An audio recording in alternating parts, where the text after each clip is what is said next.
మీద నలుగురు ఐదుగురు డిపెండ్ అయ్యి ఉంటారు. వాళ్ళ జీవితాలని మనం నటు రోడ్డు మీద పడేసినట్టే కదా. అది సైకలాజికల్ గా రెస్పాన్సిబిలిటీ కింద ఫీల్ అవ్వాలి.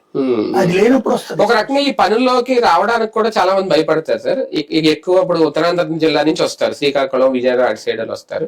అంటే ఇది ఒక రకంగా ఉపాధి, కానీ ప్రాణాలకు తెగించి ఉపాధి అయినా సరే వస్తున్నారు అంటే నిజంగా ఇంకా ఎక్కడో మిస్ అవుతుందా జనాలకి, ఉపాధి దొరకట్లేదా? చచ్చిపోతామంటే ఎవడు రాడు, అంటే ఏదైనా కాబట్టి వస్తారు అంతవరకే. అవును, అందులో అది వాటిట్లో అనుభవం ఉన్న వాళ్ళ దగ్గర ఎక్కువ ఇస్తారు కాస్త డబ్బులు. మామూలు వ్యవసాయ కూలీలకి, భవన నిర్మాణ కార్మికుల కంటే ఎక్కువ ఇస్తారు. కాకపోతే సాధారణంగా ఆ అలవాటు పడ్డటువంటి వాళ్ళకి కూడా నిప్పురవ రాకుండానే చూసుకుంటారు. ఇక ఆ టైంలో అసలు సిగరెట్ కూడా దగ్గర తాగనీరు. మీరు దీపావళి బాణాసంచి షాపుల దగ్గర చూడండి, అగరత్తులు కూడా వెలిగించారు.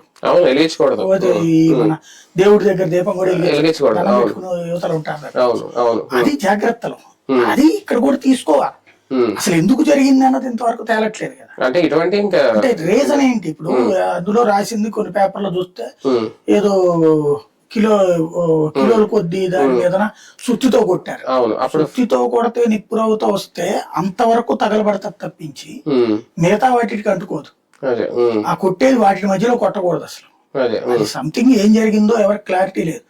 చచ్చిపోయిన వాళ్ళన్నా చెప్పలేరు, బ్రతికున్నటువంటి వాళ్ళకి తెలియదు. సమస్య అక్కడ.